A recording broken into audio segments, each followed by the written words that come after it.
Okay, so I am listening to the Synod in the background.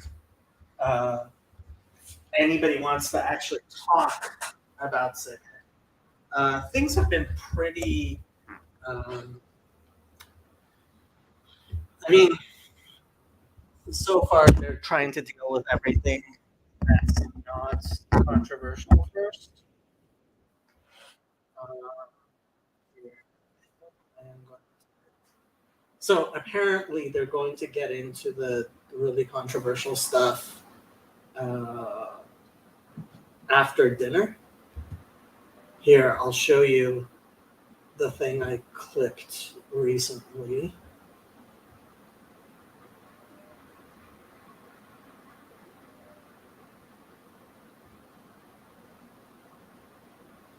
That's it. That is it. Okay. So this. I also want to let you know that This is my clip from Saturday morning. You guys can see. I also want to let you know that I had a conversation yesterday with those who did not stand for the public declaration of agreement. What they committed to me is what we all are committed to do our work in accordance with our confessional positions. It was an encouraging conversation, and that's an important thing for all of us to remember, that we have committed ourselves to do our work in accordance with our confessions. Now, it's important that we, in the spirit of love, help each other to that end. That, if any one of us slips into disagreeing with our confessions, that we call it out. Either the chairs of our advisory committees or me, if I hear it on the floor, or fellow delegates, again, in a spirit of love and commitment to God's word and to the confessions. And so I'm thankful to be able to report that. I was really encouraged and appreciated the willingness of people to come and speak to me and talk through this with me. I also want to let you know that I had a conversation yesterday with those who did not stand for the public declaration of agreement. What they committed to me is what we all are committed to do our work. So basically, he said he's not actually going to do anything. Are you invested so much because this is PVK's denom, Jacob? Not just. I don't think that's the only reason. I think there's very these are much broader issues. These are really much broader issues.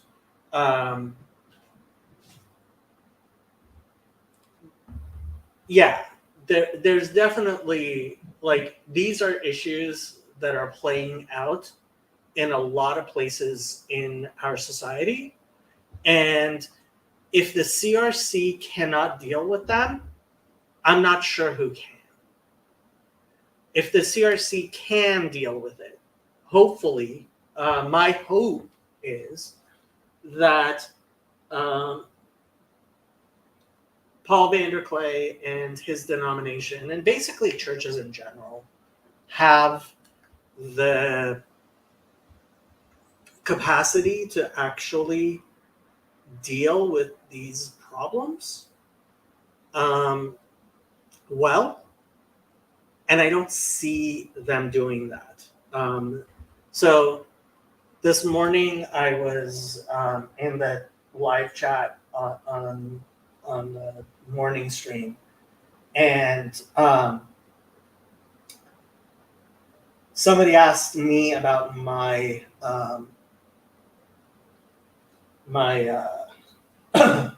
impressions, and I said the same thing I told a CRC pastor I was talking to yesterday, which is that I'm afraid Father Stephen DeYoung was right and I was wrong. I thought the conservatives would be able to deal with the problems here.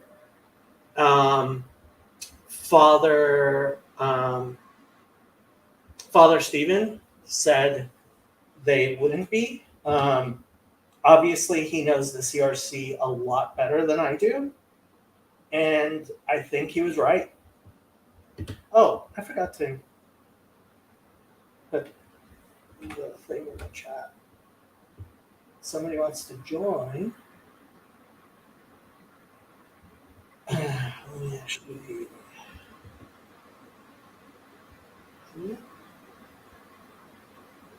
So there you are. If somebody wants to join and talk. Otherwise, I'm going to go back to listening to Synod.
First, I am going to unmute myself.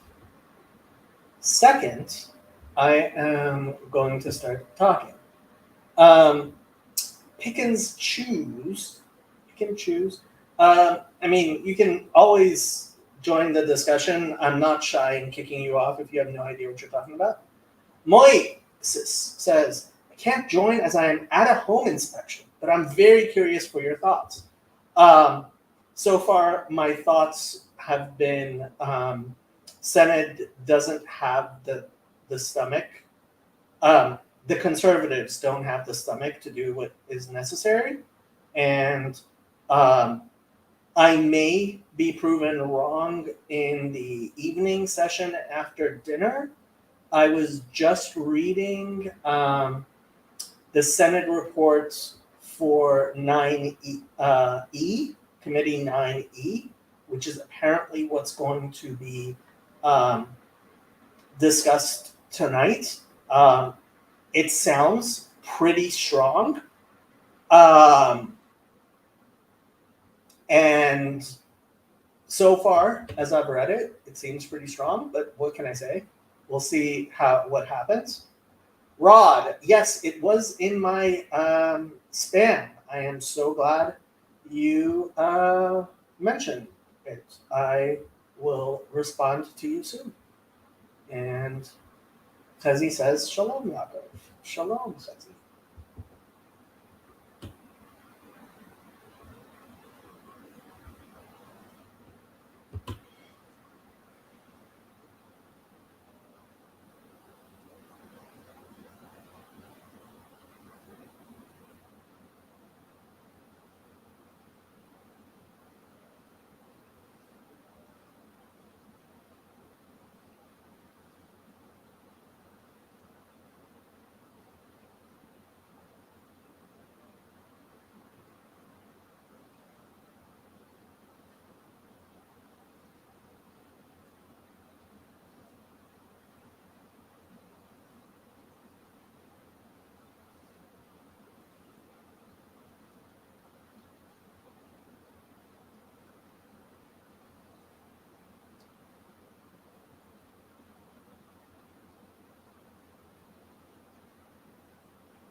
Elijah says, I hope that one day everyone finds a person that cares about them like Jacob cares about a small evangelist, largely irrelevant denomination of Protestant Christianity in the U.S. Did you notice the whatchamacallit? Did you notice the thumbnail?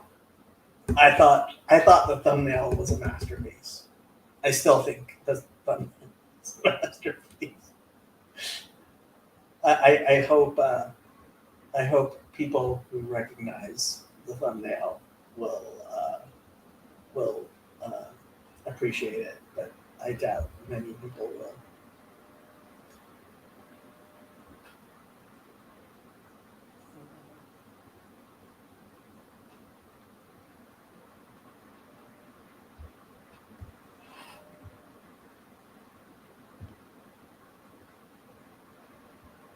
Well, I actually don't think PVK. I mean, last year his reaction to what happened was obviously very personal, but um,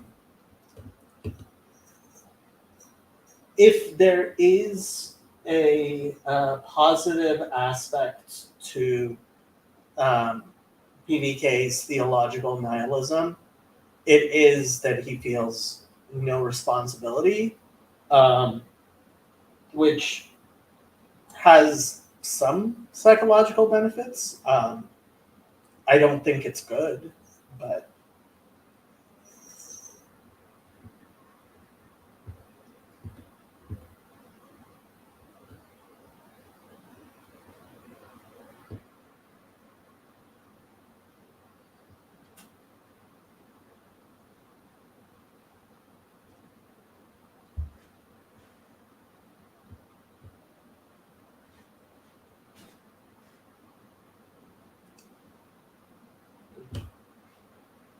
yes, exactly.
So Christian apparently just learned of Michael Servetus for the first time.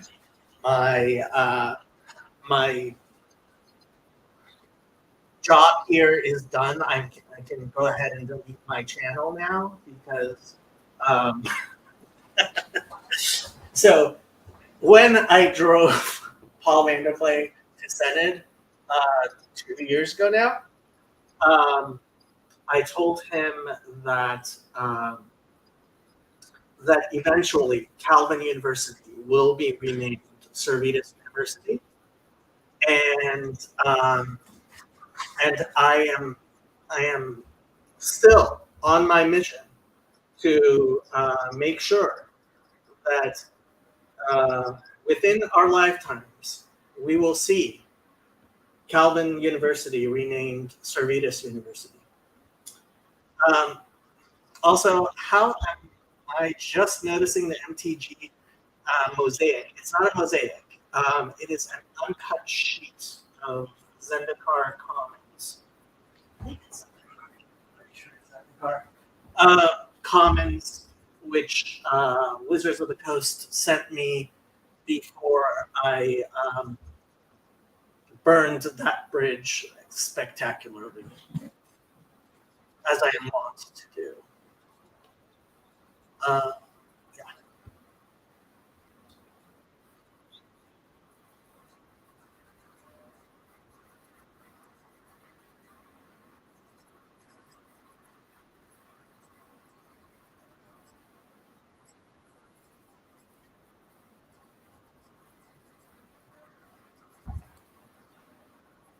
I am reading Advisory Committee 9A report, which is what is going to be discussed after dinner tonight. And apparently it's the hotness, at least according to Twitter. People are losing their minds.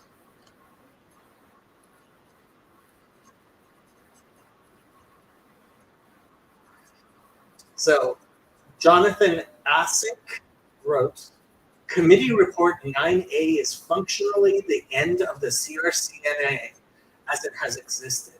It allows Synod to dictate who is allowed to be CRC, as if it didn't. Like, Synod dictates who gets to be CRC. Like, how do you not understand this? Who is Jonathan Asick? I mean, like, is this guy is he a CRC pastor? Like, if he is, I'm shocked and amazed. Um,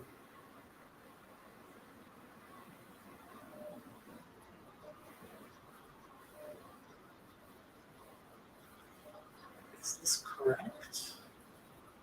I found somebody who might be him on.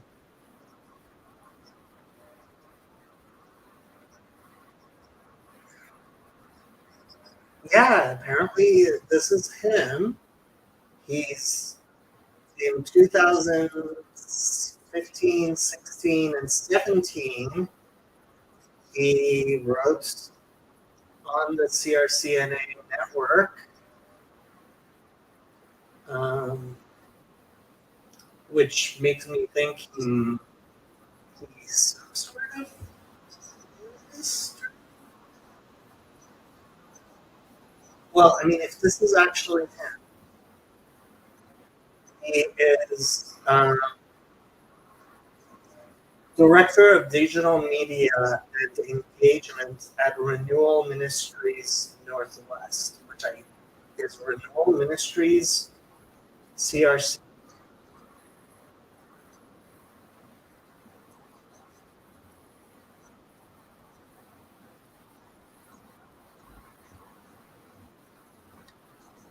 Renewal Ministries Northwest.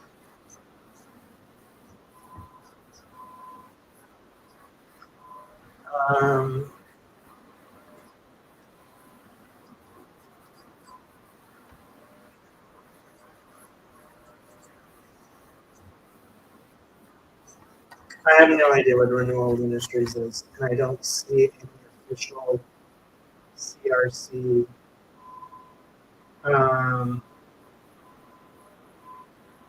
affiliation.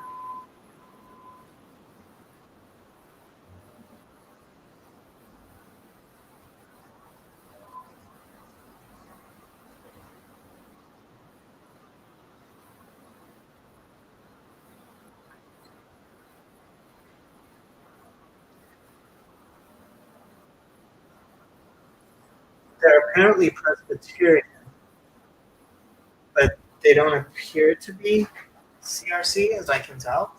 Anyway, I mean, he's somewhat CRC affiliated. Anyway, he says committee report 9A is functioning at the end of the CRCNA as it has existed. It allows Synod to dictate who's allowed to be CRC, as if that's news. It basically ends the idea authority rests at the local level. Authority doesn't, I mean, even, see, that's the thing. Like, yes, the Synod is not supposed to be like, but it's the final assembly, right? And it's like, yeah, that's what it means. I hope the moderates in the room understand this isn't a clerical update. One, I'm curious if people with existing gravamina to recuse themselves. I don't think they need to. Two, there's going to be lots of really prayers about weighty matters offered before they take this vote. Okay. Don't know what to tell you.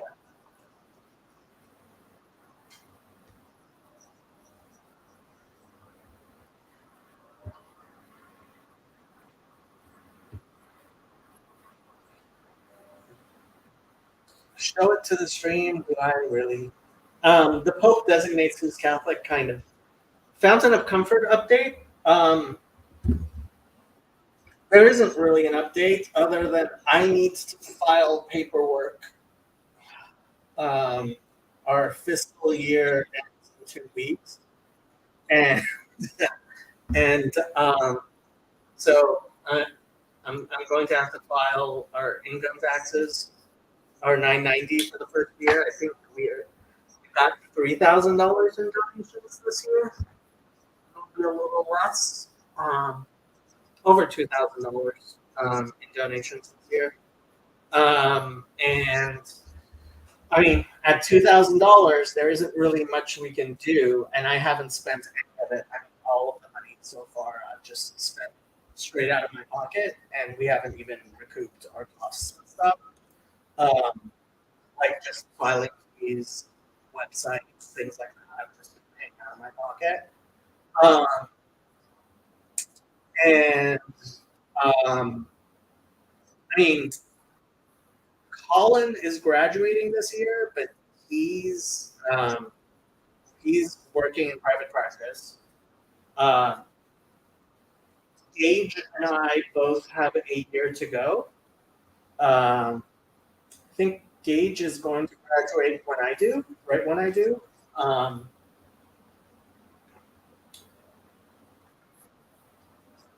not sure what his plans are exactly, but I'll find out. And then so I graduate in, so by September of next year, I should be an associate clinical social worker here in California. And then the question becomes, do I go work for somebody else? And like if Fountain of Comfort actually had money, then I would invest in making Fountain of Comfort work. But Fountain of Comfort doesn't actually have money. Yeah, so we'll see what happens.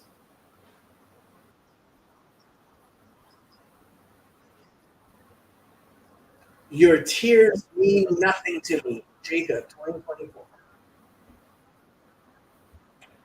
CRC is the Christian Reformed Church, Rabbi. I'm sure you have not heard of them. It's not. It's not the CRC. It's not the Jewish CRC. The Chicago Rabbinical Council. Yeah, that's not the CRC we're talking about. I didn't even realize. Yeah, the CRC. So the CRC is one of the more widely respected and known kashrut organizations, which is the Chicago Rabbinical Council. The CRC, yeah, that's what I was thinking of. So CRC in Chicago. When did the CRC start?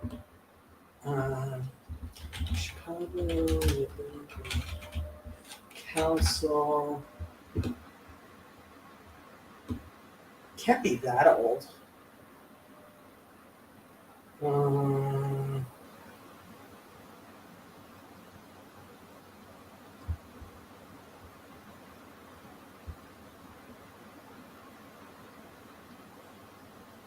It's very established in 1932. The Christian Reformed Church was established in the 1860s, I would say. 1857.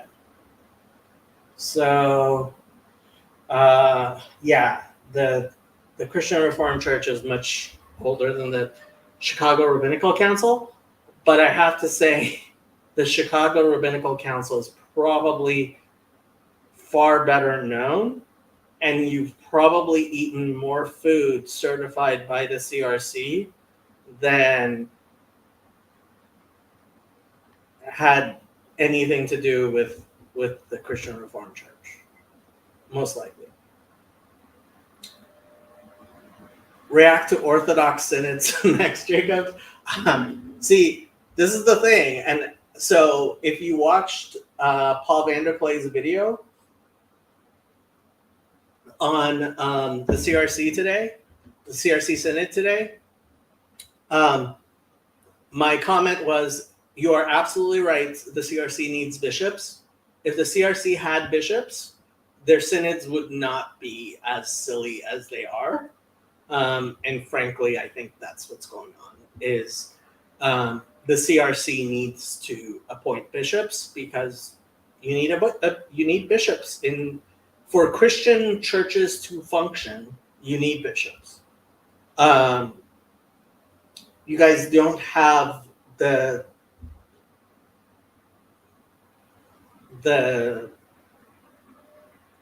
hierarchy that Judaism has, which is based on turns out you want people in charge of things. Fraud, that's the thing. You actually want people who know, and so Paul was pointing out, hey, Synod is talking, like this morning they were talking about pensions, right? And he's right, like the global missions thing. So one of the things they were talking this morning about was affiliation with churches internationally. And it looks like they are actually going to affiliate with a bunch of churches internationally. And frankly, I think I don't understand why the CRC is not in communion with more, in explicit communion with more Presbyterian churches. Supposedly, that's the point of the three forms of unity, right?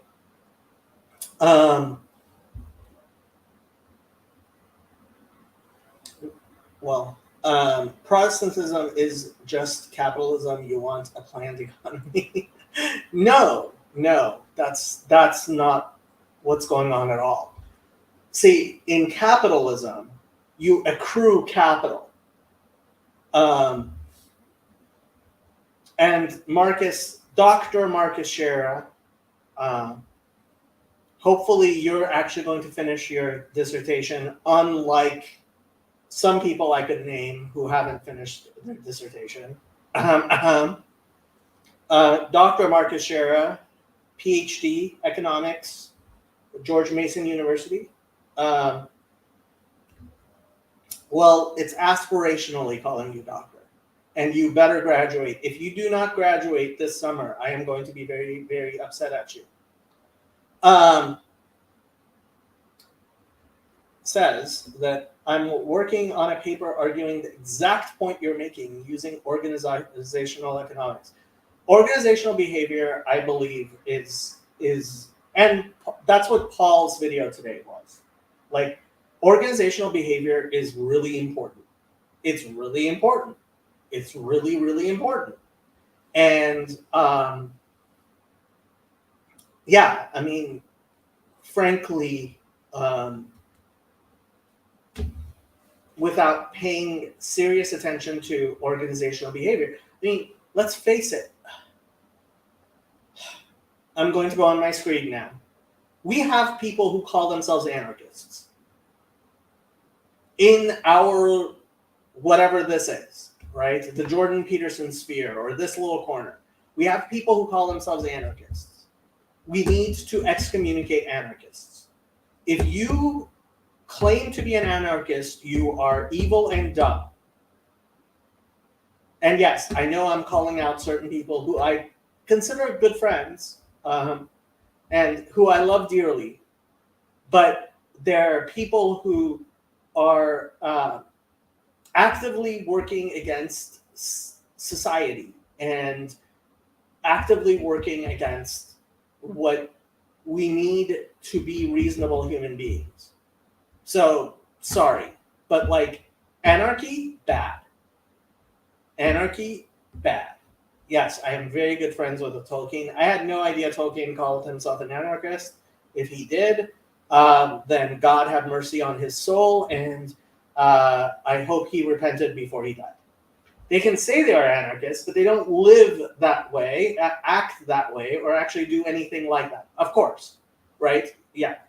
There's nothing. So, live not by lies.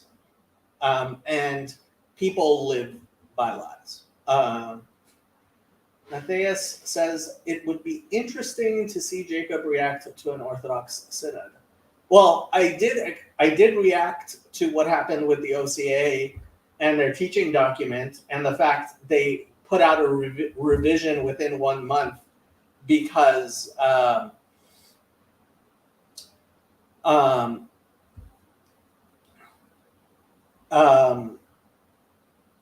hey Matthew,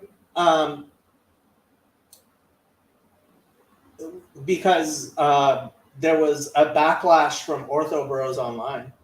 I'm the same kind of anarchist Tolkien was, and I don't think Jacob knows what that means. Okay, so full Tolkien quote. My political opinions lean more and more to anarchy, philosophically understood, meaning the abolition of control, not whiskered men with bombs. Abolition of control is idiocy, or to unconstitutional monarchy. Yeah, sorry. That's just stupidity, and I am surprised Tolkien was that dumb. But shit happens. He meant it in a different way, not the run-of-the-mill Reddit anarchist. I don't care. If you are telling me that you want nobody to be in control, you're telling me you want to be raped. There's basically one possible there's one possible reason for calling yourself an anarchist. You want to be raped, or you think you are strong enough to rape, or you're too dumb to realize you will be raped. Okay. What Yeah. what a time to come on, Jacob. What a time. Well, do you disagree? I'm not an anarchist. I think it all falls apart. My friend met someone at a punk show that was part of an anarchist commune, and yeah, if someone was, I believe, sexually assaulted, and you had to gather a group of people to go get whatever level of justice you believed was right. So you and a gang like did what you thought equaled it out.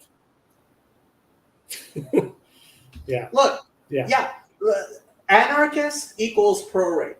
If you want to declare yourself pro-rape, fraud, fine. But that's what being an anarchist is.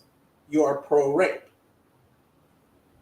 Jacob, I can't be around for very long, but I have to say, listening to you go like talk about the synod, I'm reminded of a thing my friend did. He came up with like ideas for movies, but he didn't have the patience to write the scripts for them.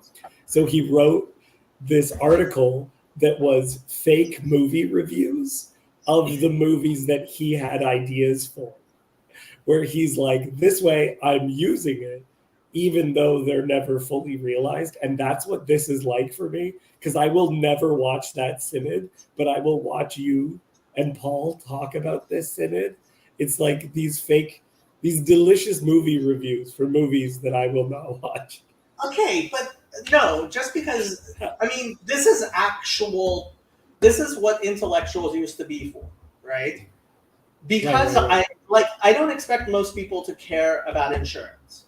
I care about insurance, and I could talk about insurance, and like I am hoping that people will realize, like, hey, like instead of, but I'll tell you, my biggest hope for AI is it'll allow me to make all these movies that I have in my mind and books.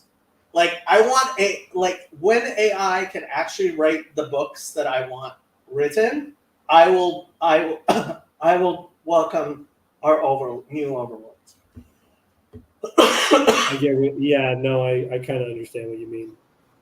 What many people mean by anarchist is do not make the state an idol. Okay, then just say that. Don't say anarchy. Say I am against making the state an idol. I am all for it. Like I am all against theocracy. This is one of the reasons I am not a Zionist. I am against the theocracy. Like if that's what you mean, sure. But otherwise, like anarchist means you're pro-rape. That's what it means. I've met several, and I don't. Sometimes I believe it's an overestimation of the goodness of human beings. It's kind of, a lot of people believe that society is naturally a corrupting element, and so if we remove it, people will become better, not worse. Okay, so they're incredibly ignorant and they need a one-way ticket to Somalia. That's what you're telling me.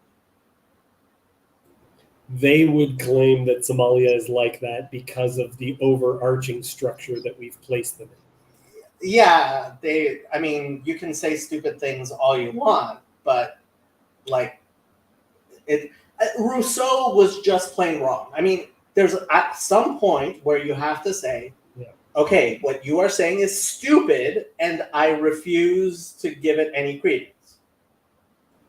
Well, in individualism, any notion of individualism is ultimately a lie because we are social creatures.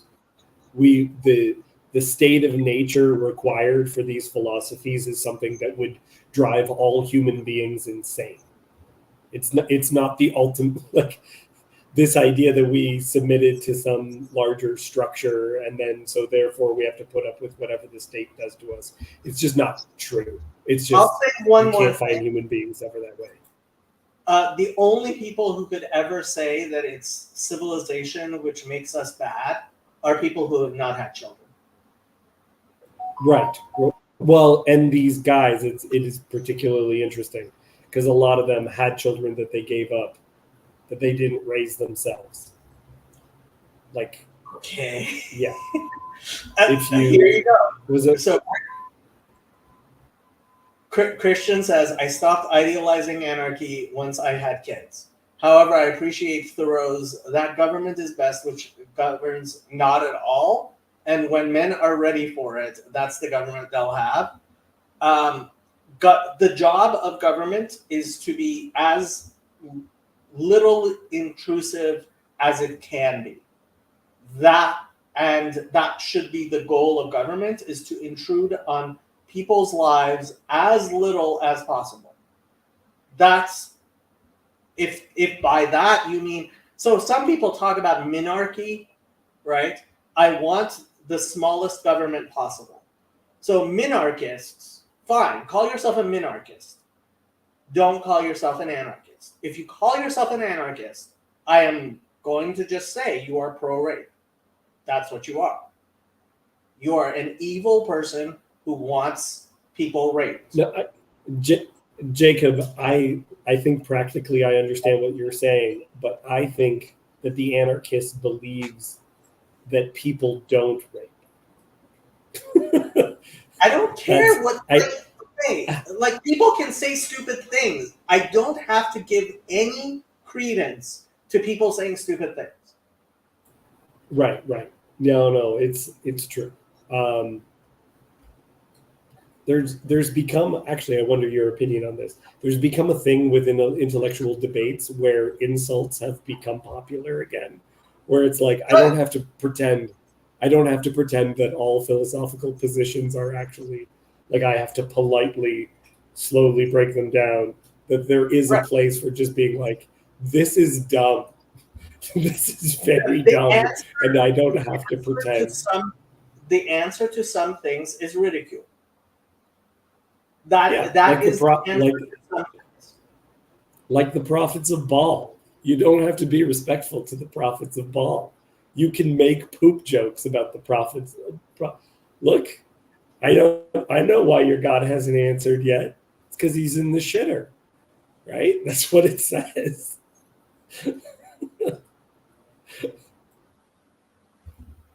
Yep. There you go. Yeah. There you go. Yep. Anyway, I find it particularly interesting to watch you do this breakdown because I think things fall apart in the same way. And so how they fall apart with this synod is how they all fall apart.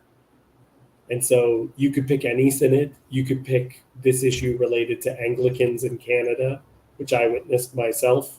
You could witness just how it occurred within school systems. Whatever you want. The pattern is the same. It's rare that something very different occurs. So I don't know if you saw the chat we had on Friday. And so Sam Titteman, the Unitarian, his channel's Transfigured, he was asking about liberalism. And I kept on telling him, no, you're not asking about liberalism, you're just asking about Christianity. And the fact is, I think there are horrible and silly interpretations of Christianity, which many people hold to, which make, just war theory, liberalism, and Christianity, or Christian, and if you are willing to say resist not evil as a quote from Jesus, which you don't feel you need to qualify, you are pro-rape. Like, one of the things that really stays with me. You won't stop it. You won't stop it from occurring. I understand what you mean. One of the things that really, really stays with me is there is so you may have heard Oneida. Oneida is a lot of utensils and like dishes and stuff, flatware. That's the company which came out of, I believe it was the Second Great Revival, might have been the First Great Revival. There were a bunch of Christians who were trying to get back to original Christianity, and they formed a bunch of communes. And Oneida was one of these communes. And there was a woman living on the commune who had a diary. I didn't read the diary myself. I heard Paul Vander Clay describe her diary, and it really stuck with me. So she was this beautiful woman who believed in Christianity and believed what they taught at Oneida, which was free love. And there was a young man at the commune who was constantly asking her for sex. And she was submitting to him over and over and over again, and all the other guys in the commune, right? And if that is your view of resist not love, and if somebody asks, like, if that's what you're preaching, like, she was actually living it. The fact is, the vast majority of people who preach that are just liars. They're just liars, and I can prove it to you because if you preach that, please send me a $5,000 check. Now, the fact is, I actually said don't resist. Don't resist. Just do it. Yeah, just give me your money. Give me your money, please. And I did this to one person on Bridges of Meaning, and she actually sent me a check, and I didn't cash it. It wasn't for $5,000, so it wasn't a huge temptation, but it was all the money she had. And it was like, okay, you know what? This person, she believes it, and she is obviously a person who can function in society. So I was trying to help people who are on the streets in Toronto, like very, very much involved. And doing that, some of the perspectives that people had, I was just like, but this doesn't work. Like, we know even what you're trying to do to help, or how those systems actually work when you're actually in a system where someone will take advantage, right? Where someone, being in the communal, like I did communal living stuff, right? Where if you find yourself in this situation, every now and then someone attacks another person, someone steals another person's stuff, right? And you can live up to these ideals. I love failed utopias as a result.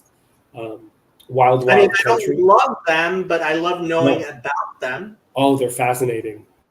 Wild Country on Netflix is great. It's an example of a semi-Hindu group that just goes insane. They're like, oh, we want to help the homeless also. And I'm just like, I'm excited to know how this goes wrong. Yeah, no, I mean, terrible. seriously. So Garth is joking, but Jacob, I am giving you my money. You're not giving me your money. You're giving Fountain of Comfort money. And I have Fountain of Comfort set up as an actual 501c3, right? It's not just me. It's an actual 501c3. And that's because I believe in actual organization, and I want accountability, and I believe we should do stuff. And I've seen people in our sphere, right, actually trying to help people, and that's great. I want to help people, and I want us to help people, but I want us to help people in ways that is actually helpful, right? Absolutely. And And if you're not deliberate about how you go about things, if you're just saying stupid things like resist not evil, you're worse than useless. You're actually causing people who would be doing good things to be squandering their resources and sometimes hurting people in the process. Because I'm sure one of the things that I would say, Jacob, is, I don't know to what extent you'll like it or dislike it, is that if you bring Paul into the conversation, it becomes far more clear that the early Christians did not practice that the way that some Christians interpret it. Because Paul talks about, look, I don't want you giving money to the widows that aren't true widows, right? Is even in the that's a line. Do not give, and if you don't work, you don't eat. That's a line from the New Testament. So there's a lot of people who are like these Christian communists who believe, oh, we just share everything, and wouldn't that be beautiful? And it's just like, you forget that there's lines where Paul literally says, no freeloaders. There's people that try to take advantage of you, right? If you're trying to be kind, you're trying to be giving, you're trying to take care of the poor. There are people who are poor, who are actually freeloaders, who take advantage of situations like that, right? Yeah. And you know what? You're going to bring people in for communal meals. People are going to steal food from others, and they're going to get drunk off of communion wine, right? These are real issues that if you have any interest in communal living, you got to read those verses too, and not just, oh, at the end of Acts 2, it said they shared things. Please, can we please be adults about this conversation? I mean, you've read the Didache, I'm pretty sure. Oh yeah, the Didache, where it's a guy comes in and says, "Oh, I think we should take up a collection." You got to tell him, "Hit the road, buddy.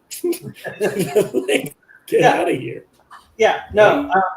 Frankly, I personally think Paul was a grifter and stealing people's money, but that's partially because he spends a lot of time saying, "I am not lying." I have never seen any book that claims to be biblical that spends so much time saying, "I am not lying." There's no other book there's no other sections of there's no Old Testament sections. Hebrew scriptures, one might say. Yes. Is where you just get people's letters, the way that exists. Because you also don't get so many people hoping that everyone they don't like it gets their teeth broken as the songs. Freaking specifically break the teeth. I guess. Well, I have to say my favorite line of Paul's letters is when he says, I know what it is. What is it?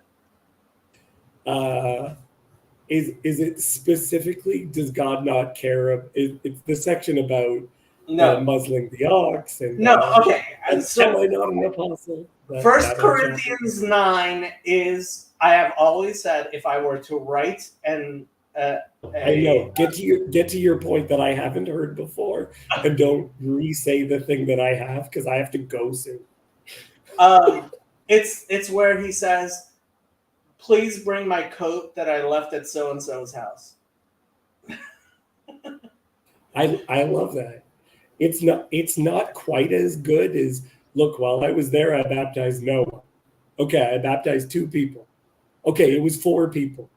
Okay, I don't think I baptized any more people, but maybe I did. But my point still stands. That's in there too. Yeah, I think I remember that. Yeah, it's great.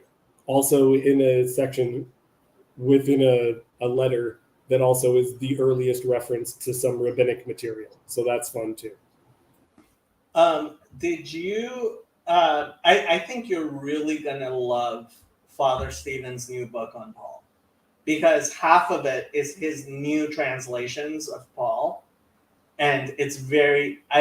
He's definitely been. It's obvious, at least in the parts that I looked at, that he's been listening to Jacob and being like, "No, that's not what it says." Like the one with the muzzling of the ox, he he translated it, is God only talking about oxen?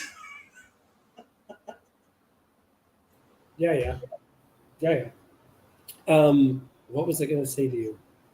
There was something that was particularly on my mind. Oh, you brought up Sam. And when me and Yosef came on at the same time, just because I'm on your channel, Yosef referred to me, and because it was you, me, and Yosef on at the same time, he referred to us as the Jewish Brigade. That I when I went to Bible college, people called me Dave the Jew. They're like, "Oh, which Dave? Oh, Jewish Dave. Dave the Jew." And I'm just like, "We're here again." Because I'm ethnically ambiguous, people don't know what my last name is or what the heck my background is. They're like, obviously that guy is actually Jewish.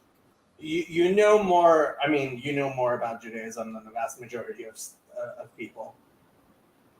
It was Chad and someone else was talking and said someone thought that I was a Jewish convert. And he's like, I think he's a Canadian convert, actually. You converted to Canadianism? Well, no, I was born Canadian. Oh. I converted to Judaism from Canada.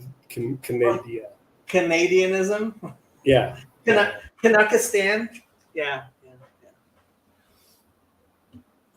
Yeah, I just thought that interaction was fun for that reason. I'm not sure what Matthew is saying was beautiful. It was after, I can't even remember either. Christian says, my main difficulty with Paul is where he seems to claim that it would be ideal if nobody got married and had kids. Wrong. Incorrect. I don't think that's what he's talking about at all. I believe that, I'll just say it, he is speaking to widows, and I believe that Paul was a man who was married, that his wife died. That's what Father Stephen thinks too. Yeah. He's speaking to widows and telling them it's fine that you remain the way that you are. That's the context of that section. It's not, so you take a section of someone's advice as a elderly woman, and then you give that same advice out of context to a 20-year-old or a 15-year-old, right? And so then you hold up this idea that I don't think Christianity actually upheld. I don't think that was the case at all. I think it was what the Jewish morals regarding sexuality is still there.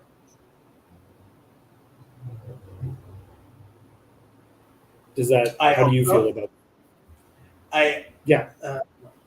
I would hope, but frankly, Father Stephen the Young's book, Father Stephen has still not convinced me that Paul wasn't just a charlatan, and I'll tell you what remains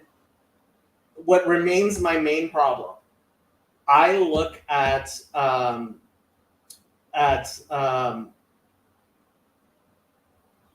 Romans 7. And it seems very obvious to me that he's pretending to be a rabbi, and it's such a horrible, bad attempt at it that I can't imagine. Like, I'm serious. A 9-year-old would get kicked out of a 3rd grade Talmud class for such an obvious and bad attempt at Talmudic logic.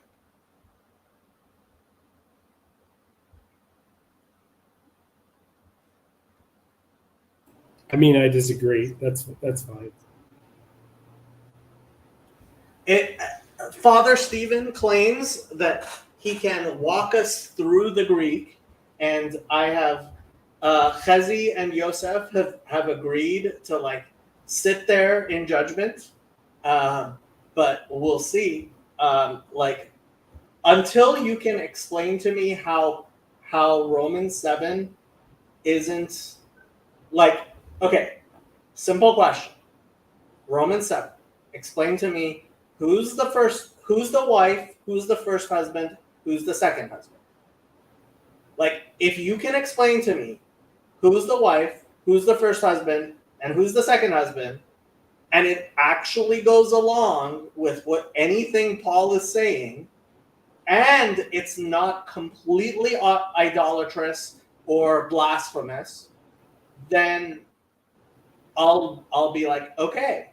But I've had one explanation, which was actually a pretty good explanation. It just has no of like making an analogy of wife, first husband, second husband. It just has no connection whatsoever with anything that Paul says.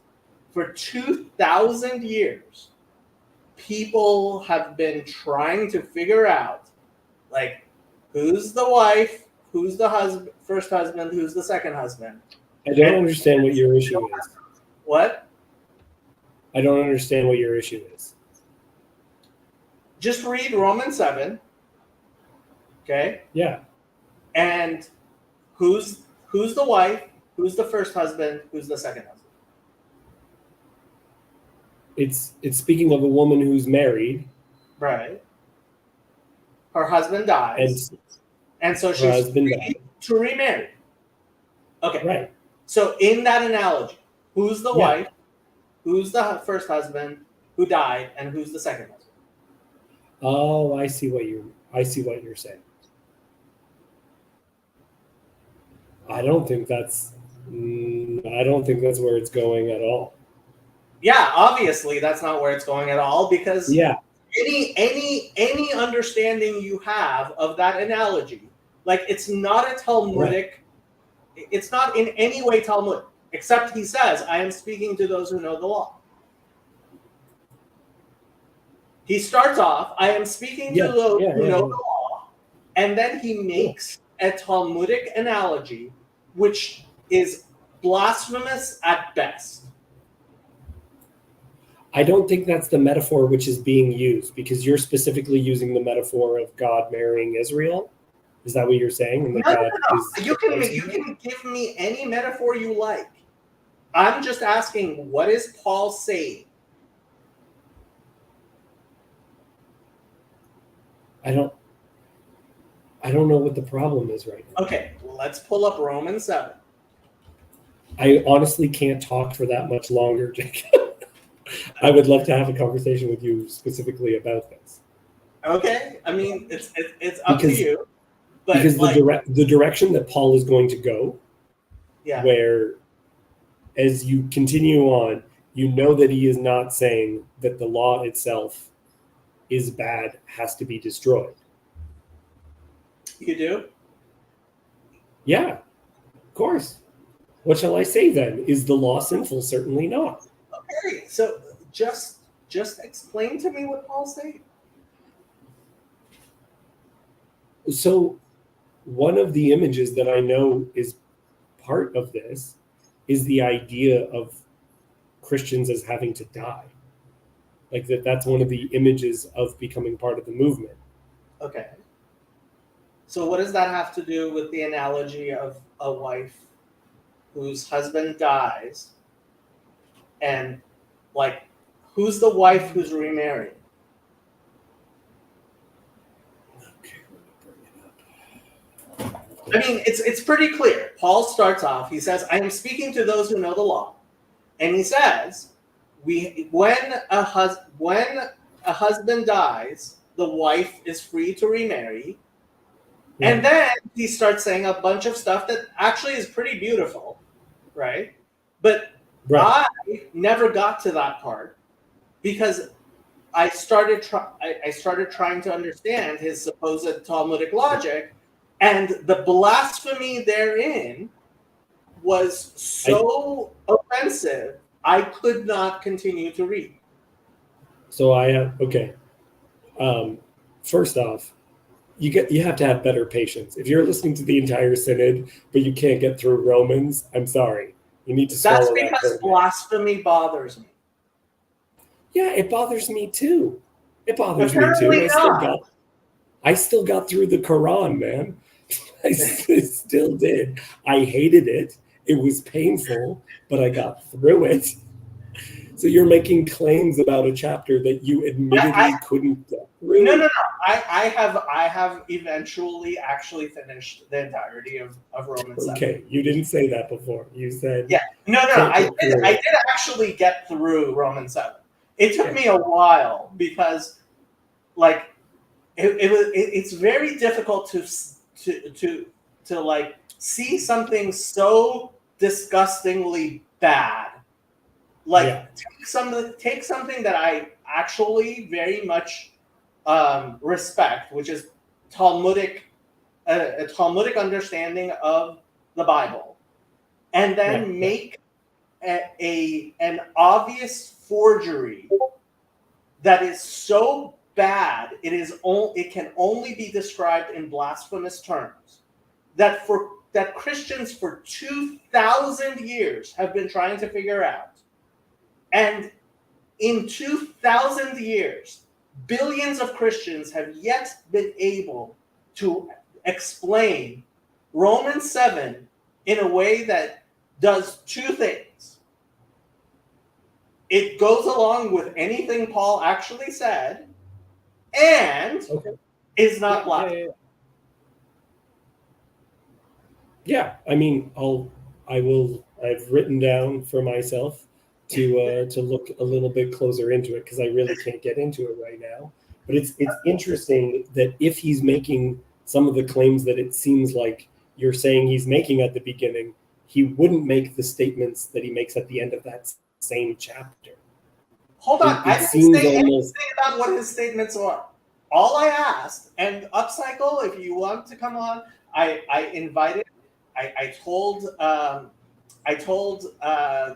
Paul Vanderklay when he was preaching through Romans, I'm like, I will be waiting with bated breath for you to explain Romans 7, and he skipped it. Hey, Michael, how you doing?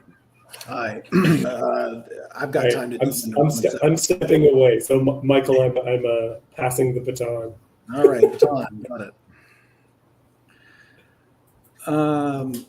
Okay, so I want to try to come to this in good faith. Okay. All right. So if I take nomos, and I'm coming very much from a Daniel Boyarin kind of perspective here, right? So here's nomos, and it's understood as both the text and the way as such, right? Okay. That's kind of what he gets at. It's a way of life, right?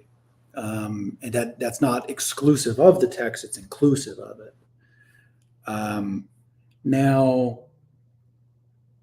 if I take that and imagine a people not unlike the Protestant issues that we see rampant, which is a reductionist, over-literalist kind of interpretation, right? Where it's like, here's a left hemisphere viewing of this that might put you into a situation where some lady who's hemorrhaging blood, right, can't be brought into the community for care because she's unclean, right? That's where it seems like probably missing the mark there. Hold on. And I'll wrap it up. I'll cap it off here. So it's like, if there's an understanding of nomos and this text, Right. Holy Scripture, that is overly literalist, to be reduced from or to be released from and die to that left hemisphere understanding, to then be resurrected in the spirit of the law, right? And it's like, okay, here's how you can reconcile things that you can't understand from an overly literalist perspective into the spirit of what is true, which doesn't contradict what the text, it actually illuminates it. Okay, I have heard this understanding, and it's beautiful and it's nice, and we can go with that. Okay. It has no connection whatsoever with anything Paul says in Romans 7. So I was just looking at the Greek, and I feel like I can make a real argument that it does. So, okay, hold on. So, first, I have to say, if you are going to abandon the idea that Paul was speaking in Talmudic to the ones who know the law and in Talmudic logic, which pretty much everyone automatically does, then, which is a presupposition. then my point, it is a position you can take. Then my point stands. He wasn't an actual Pharisee. And he was lying when he said, I was speaking to the ones who know the law, because he doesn't understand Talmudic logic. And your view has to be, he hit his head so hard on the road to Damascus that he forgot everything he was taught, or he was what I claim he was, which is a liar and a charlatan. So again, from the key presupposition there that you're coming to with this, I think is important. And when Paul's using nomos, it's complex. So it's like those who know the nomos, right? That's right. And that when he's saying that, I think that it's an intentional conflict of, well, is he talking about those of us who are deep in the weeds on the text, or is he saying those of us who know the way, right? And I have a feeling that the conflict or the tension that is brought up by him even saying that is actually an intentional provocation. Okay, so your thing is, he is talking when he says, for I speak to them that know the law, right? He is intentionally provoking people who actually know Talmudic logic, as opposed to pretending to be someone who knows Talmudic logic. So what's a good example?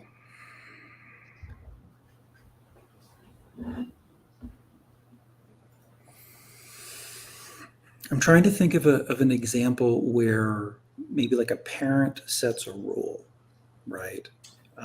Hold on. No. Yeah. First, explain to me your position. Is your position that Paul was a Pharisee who had studied Talmudic logic?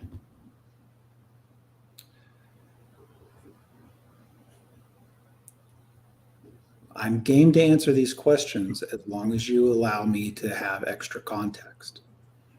You can have as much context as you want, but answer the question. Like, you can talk as long as you want. It's just yeah. All right. Because you can introduce a line of questioning that will attempt to back me in a particular corner, right? So the extra context is important to me. So yes, absolutely, right?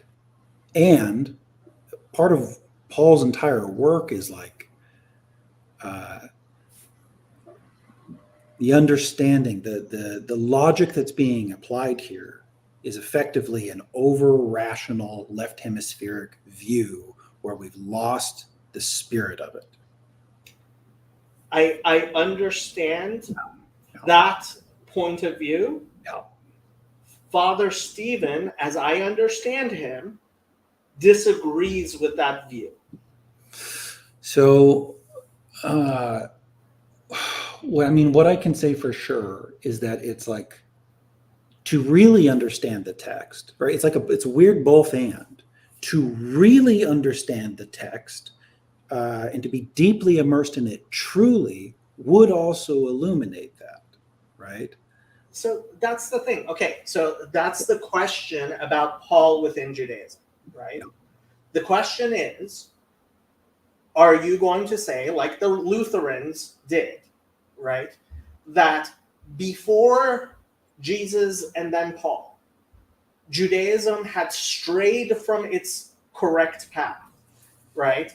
Gamaliel was not Gamaliel, who is we claim to be our father, right? Who was the great Pharisee, right? Not the only one but he was who we claim descent from, right? So Paul within Judaism and Father Stephen would say that actually Gamaliel in Acts 5 and all of those things that go along with it, which Jesus appears to be echoing in his criticisms of the Pharisees, right? That Hillel, who was 2 generations before, or 1 generation before Jesus, right? Jesus, as we know him, echoed Hillel, okay? So, are you going to tell me that Paul was a break from Hillel and Jesus, or was he a continuation of Hillel and Jesus? Yeah.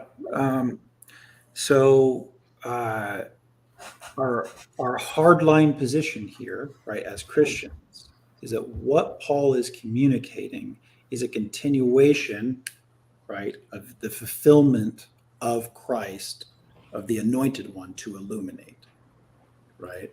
Elijah, you claim not to care about any of this stuff. Actually, I thought this was interesting. So, did you see my comment on what I think Romans 7 is I trying did to do? not. What did you say? Okay, so I think actually Romans 7 is trying to be in context with Genesis and the Garden of Eden. So, right, if you say, so in the small case, right, when you die, you're no longer married, right? And you're not bound by those things. So too, if you die in Jesus, then you're not bound by the laws of this world, right? And by the punishment of Eden, because later on he talks about, death.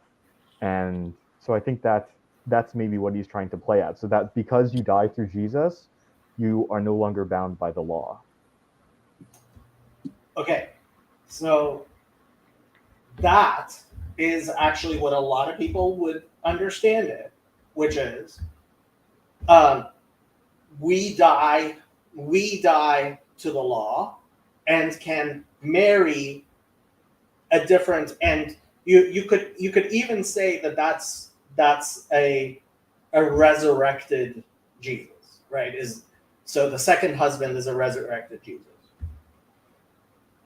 And I have definitely heard Christians give very interesting understandings of Romans 7. 2 problems with that. One, it in no way seems to conform to anything which is Talmudic logic, right? Which I think Paul is very... So this is what makes me believe Paul was a charlatan, right? He pretends to be a Pharisee, and then he fails to speak in Pharisaic ways, right? And you can convince me.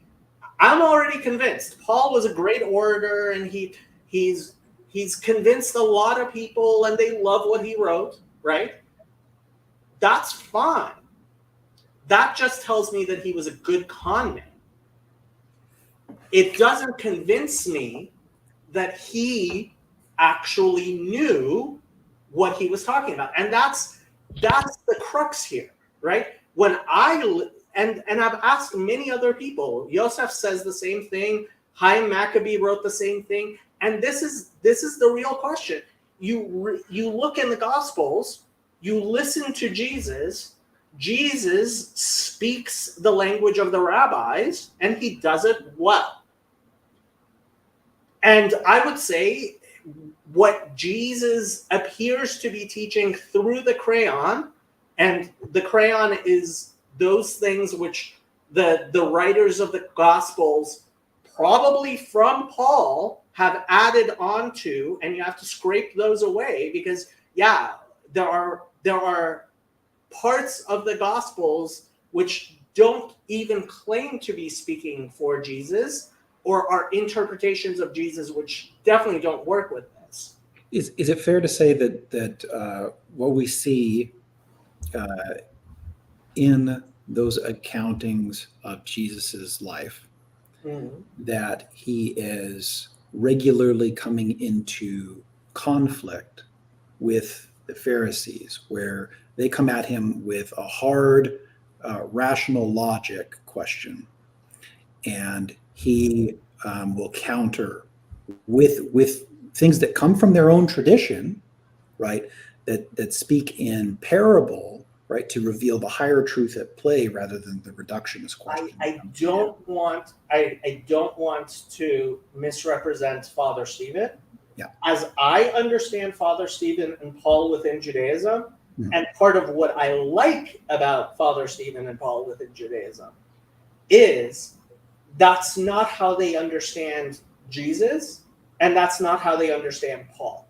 Now, not understanding Jesus in that manner, so this is what I understand Father Stephen to call a Lutheran reading of Jesus and Paul. Because what happened was, and there's a reason why Christianity has had to go back to Paul within Judaism. Because when you look at Jesus and you understand him in context, right? And you start peeling away what I call the crayon. Jesus isn't actually saying anything different than was part of, right, the discussion at the time in the Jewish community. He was firmly ensconced in Judaism. Now, I agree with that, but what troubles me is that you are countering what I just propositioned with the same thing that I'm agreeing with. Like, hey, he's immersed in this, and he's using what's already there right, and representing it. right. But he's representing it in a way that can help them take a reductionist understanding back to the elevated tradition that is their inheritance. Okay, so again, Yeah. the question becomes, did Jesus disagree with Gamliel or agree with Gamliel? So I'm going to push you into the question that I asked that you kind of answered, but like you pushed me, right? Is it fair to say that in these accountings of Jesus's life that we see where Pharisees, right? He's encountering Pharisees, right? And they challenge him, right? And they're in some degree of opposition, right? But Michael, that's why I went to Gamliel, right? Yeah. Because there's So definitely yes, disagreement. There's definitely disagreement. yes. Like there were multiple Judaisms. There was definitely disagreement, Yes. right? Right. The question becomes, right? Was Jesus in disagreement with everybody, or was he in disagreement with a particular group and in agreement with another group, which Hillel and Gamliel? Okay. Yeah. Now, so Paul within Judaism would say Hillel, Gamliel, Jesus, this is all a continuation, right? And that's an easy argument to make. Now, I can't speak intelligently enough on Hillel and Gamliel, but I do see a thread, right? And part of that thread seems to be with Yeah, I'm really parroting Boyrin here, and then maybe a little bit of some of what Father Stevens get at, hopefully. But one example where you see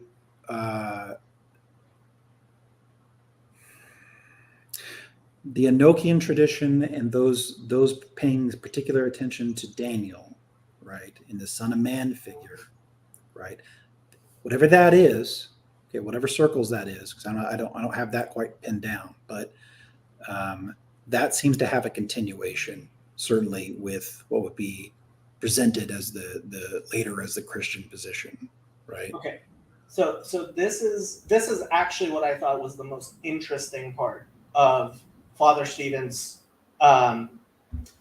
new book, and why I suggested to him he needs to have a chapter on Gamliel, right? Mm-hmm. So the fact is, in a very real sense, Eastern Orthodoxy, as Father Stephen presents it, claims to be the inheritors of Gamliel, and Judaism definitely Orthodox Pharisee, like rabbinic Judaism, definitely claims to be inheritors of Gamliel. Mm-hmm. Now, just like Maimonides only lived 1,000 years ago, and we have all kinds of arguments about who are the true. The Rav died in 1984, I think. Like, we have debates about who's the actual inheritor of the Rav. Unending conversation. Yeah. Right. So there can definitely be a question, and that's actually usually the discussion that Father Stephen and I are having, is, okay, who's actually the true inheritor of Gamliel? Is it Jesus and Paul, or is it rabbinic Judaism, right? That's the discussion that we have. My point with Romans 7 is, if you're going to tell me Romans 7, right, is someone who claims to be a Pharisee of Pharisees, a student of Gamliel, right, and that's the traditional Christian position, that Paul was steeped in it, and the normal understanding of him saying, I am talking to those who know the law, is he's speaking to people who are Talmudic in that sense, the way Jesus and frankly everybody was for QMMT, right? Why is it Paul is incompetent to speak and deliver a message which, frankly, the message you're claiming he's trying to inject is the message that Hillel and Gamliel were trying to inject into the greater Jewish discussion, right? This is the point. This is why the Dead Sea Scrolls have become so important. It is a question of, hey, now we have more information about the sectarian divide at the time of Jesus, and really 100 years before Jesus, because the sectarian documents are carbon dated to before Jesus, right?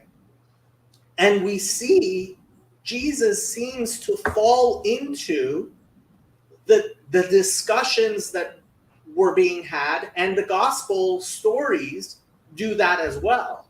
Okay, but then get Paul, who doesn't. So what I think is not difficult to see throughout Paul's work is he is going, the law is good and true and must be seen through the lens of the Anointed One. Okay. And that if you look at this by any other means than through the Anointed One, then you'll miss the mark. Okay. And that is where the question of Paul as the myth maker, Chaim Maccabee, or Paul and Jesus by James Tabor, or James the Brother of Jesus by Robert Eisenman, that is where people looking at what actually we know from the Gospels, we understand from the Gospels, and looking at the letters of Paul, they have come to the conclusion which I agree with and Father Stephen disagrees with, which is Paul had never heard Jesus preach. He knew nothing about the teachings that Jesus had, and he created a religion which was in many ways opposed to those things which Jesus taught, and that's what caused the early split between the Church of James. Now, this is Father Stephen disagrees with all of this. He believes that James taught the same things that Paul did, but because of the things we know about Jesus's teachings and James's teachings, you end up with, how do we explain that Paul is actually teaching the same things we believe Jesus taught? Because the Lutheran reading is reading Paul, reading Jesus, and harmonizing the two of them, right? Looking at the Gospels, which were written after the writings of Paul, right? We have writings from Paul, and then we have Gospels. And the Gospels, especially through the crayon, try to harmonize with Paul. But as you better understand the context, you see that Luther was completely misunderstanding things. Jesus couldn't have been saying what the Lutheran understanding of Paul is. And that's the move that Paul within Judaism is trying to make, which is we recognize Jesus was within Judaism, Paul wasn't, and trying to reinterpret Paul to be in accordance with Jesus. Yeah, well, there's just an absolute boatload of presuppositions that you're bringing to that, right? And so the main through line, right, that is, like, look, basically the entire Christian inheritance is Pauline, whether we like it or not, right? And so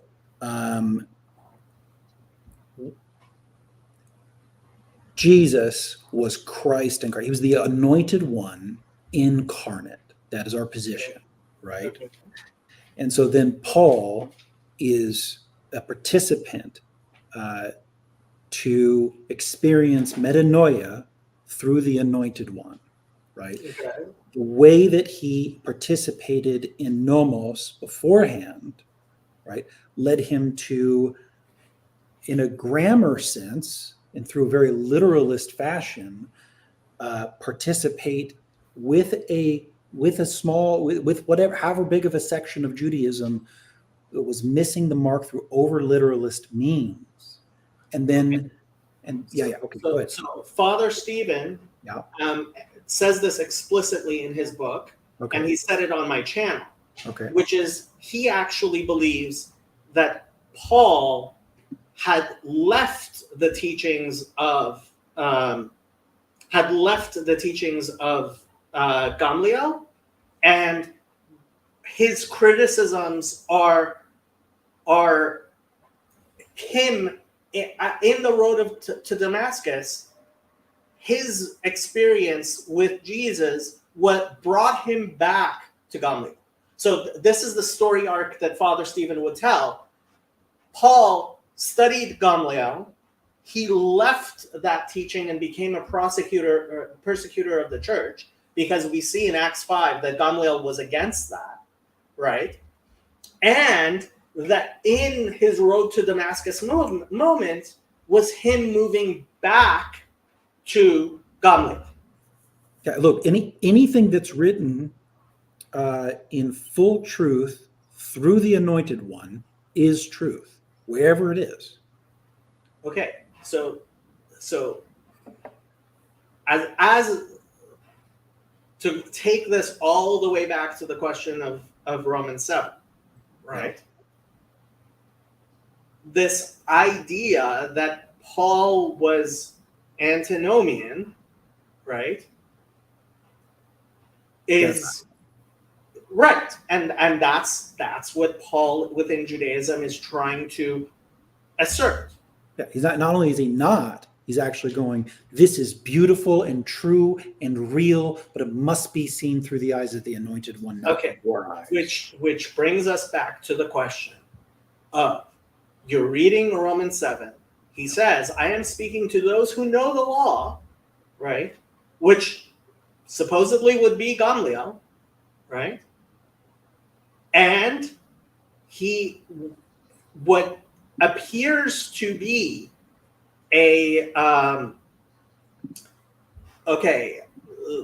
another book on my list. Thank you very much.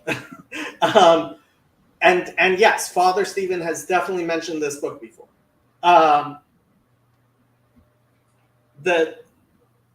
My problem with Romans 7 is this, whereas throughout the Gospels, I can see Jesus being Talmudic. However you're reading Paul, this is not an application of Talmudic logic. This is not Midrash. This is not this. Okay, wait, Jacob. So why don't you try to give Paul's argument Talmudically so that we can see what we ought to look for in Paul's writings, and then we can see maybe through contrast what you're saying better. Okay, so a Talmudic argument would be, which he appears to start, right? He's like, okay, just as you have a wife who legally, when her husband dies, legally, she can marry another, right? He says, we die through Jesus, which is like, okay, so now we're the husband and our wife can marry another, right? And it's like, well, and this is where it fails. It's like, well, okay, so now I'm the husband who's dying. You're like, where, because Talmudic logic would be, okay, you have a rule, right? Wife, her husband dies, she can marry another, right? So let's make a Talmudic analogy. Who's the wife? Who's the first husband? Who's the other that's getting married? It fails. It fails in every way. So, Jacob, what if you say instead, right? No, that actually doesn't. I was going to say Jesus is the one that dies, and but that doesn't actually work according to that. So, yeah. That's the problem. For 2,000 years, Christians have been trying to make this work, and it just doesn't. Yeah. So Paul talks about marriages and wedding and becoming one to things often, right? Okay, so you have a head of a household. The husband is the head of a household, right? So when a bride attaches themselves to a groom, right, and they are under that groom's principles, right, as the head of the household, they belong to a principality, right? So that if that dies away, right, and then you're under a different principality, you're wedded as a body, right, as the bride to a bridegroom, right? Now you're under a different principality. So as you are part of a body that participates in a principle, right, and you move from one principle to another principle, right, you're sort of under different nomos, different ways, different laws, right? Yeah. Right. So then to be wedded to Christ, right, is to participate in the nomos of the anointed one under the law of the Spirit. Michael, I love these beautiful explanations of things that have no relationship whatsoever with Paul making a Talmudic analogy. The problem is, it just, like, as far as actually making a logical, like, you can talk against logic all you want, and look, there are places where logic fails. I will completely agree with you. Okay. I love that you're calling it logic. I love that you're calling it logic because we're actually coming at this from from two different logi.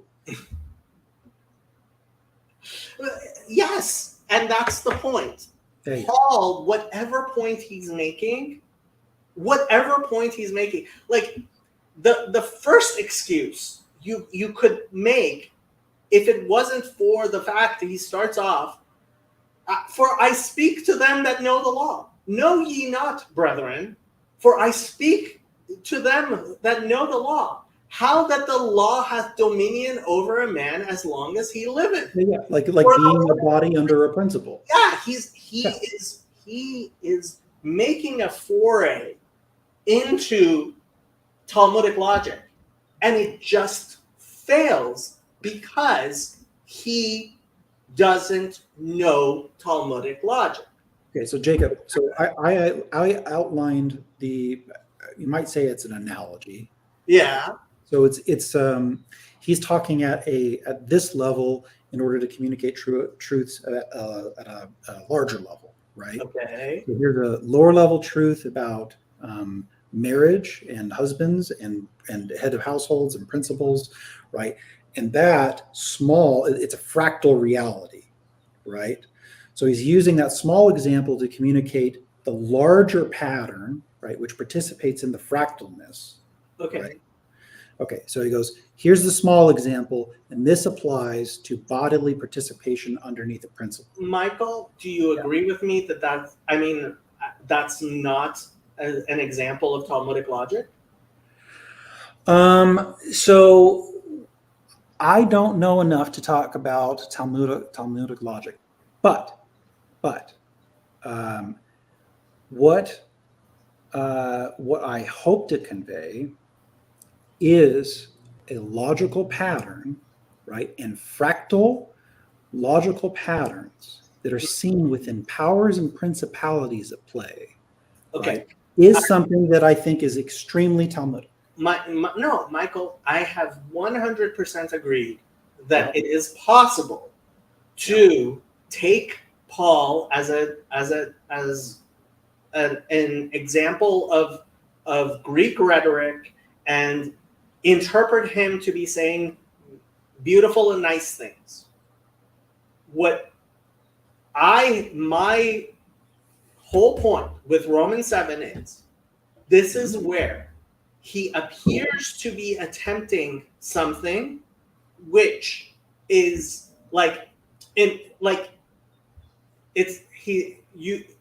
he's pretending to be playing on a chessboard, and then he's making illegal chess moves.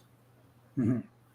And you can't tell me that this man is a grandmaster of chess when he says, I'm playing chess here, and then he starts making illegal chess moves. Well, if the assertion is that the highest understanding of the Talmud is seen through the eyes of the Anointed One, he is actually making that exact point right here. He is not playing chess, Michael. And if you want to tell me that the best chess player is Jesus, so I can actually even agree with you then. Yeah. Right?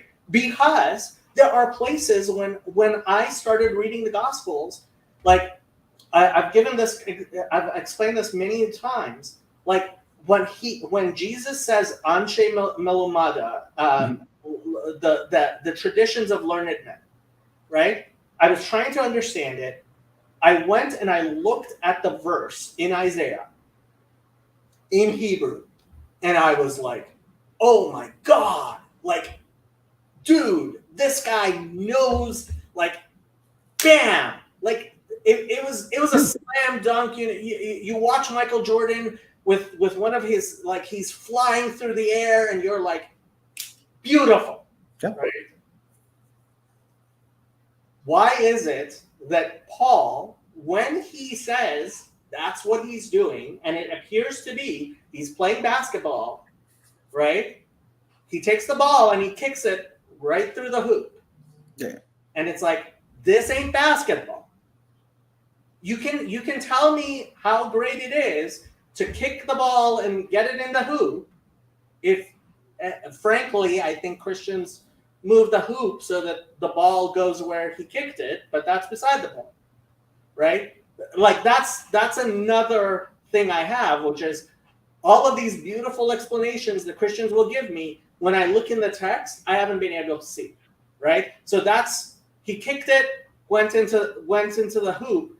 I don't see it going into the hoop, but we can talk about that. Well, I think My that point is, he's kicking the ball. He's not playing basketball.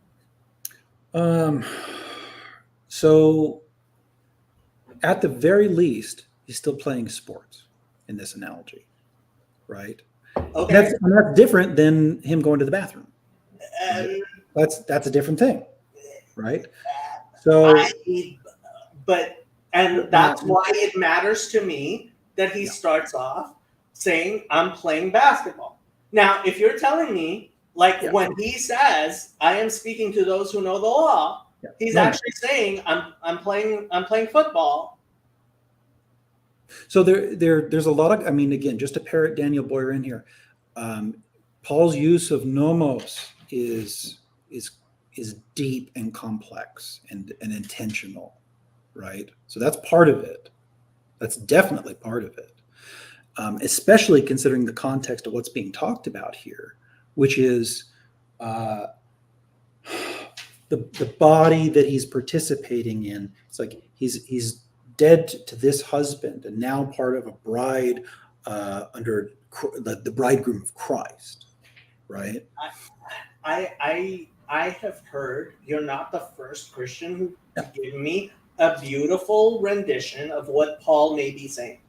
Well, look, I'm just coming at this basically from a Michael Heiser perspective of unseen power. For 2,000 years, Christians have been trying to make sense of what Paul is saying, and Christians will admit Paul is difficult to understand, right? And it's like the letter in Peter, right? But I'm making a very different point, Paul, here, Michael. I'm making the point that whatever this is, it's not what I see in Jesus, which is somebody who actually knows, like, and that was from the very beginning. That was the point I was making, which is when I look at Paul, like, I am not convinced of Paul within Judaism because I don't see Paul within Judaism. You can tell me Paul was a great innovator of a new religion. That's what I believe. No, I think he's right in line with Christ's teachings. I don't see that. Yeah. Well, I mean, you've made that obvious. But the reason why is something like seeing through a hierarchy of Elohim, Okay. right, with one at the top who no other stands beside. Yeah. Right? So, okay. Well, here's all these different bodies, right? And to participate in these different bodies is to be wedded, right? So it uses language in other places like, look, if you bind yourself to another, right, then they kind of take you over in a way, right? It's participating in these principles that are bodies. And so then the highest to participate in is in Christ, right? And Jesus was incarnate Christ is the assertion, right? And so when everything is evaluated from that lens, right, then... Your puppy is incredibly cute. Yeah, I know. I think it's a Kylo. Then everything sort of has a different meaning because you're watching an invisible battle play out over time, right? And through all these different, it's like, okay, here's this divine counsel, right? And here's how that's playing out over generations. Okay, I mean, we can get into this discussion. And that's a Michael Heiser position for sure, right? I hear you, but when it comes down to it, like, if what for me was important was when I started looking at the Gospels I saw a Jesus who fit within Judaism. Hmm. What I saw when I looked in the letters of Paul was somebody who was going somewhere very, very different. Oh, Paul's antagonizing everybody. He's antagonizing the Gentiles. He's antagonizing the Jews. He's antagonizing just everybody. Right? Jesus antagonized people as well, Yeah, but yeah. there's a Jewish way of doing it and a non-Jewish way of doing it. Yeah, well, but Paul wasn't Christ incarnate, right? I'm glad you agree with me. Now it's 3:00 and I have a colonoscopy in the morning, and so I have to go take a bunch of medications. I am going to end this stream. Okay. And I will probably stream later, depending on how the medications go. But this was a great stream.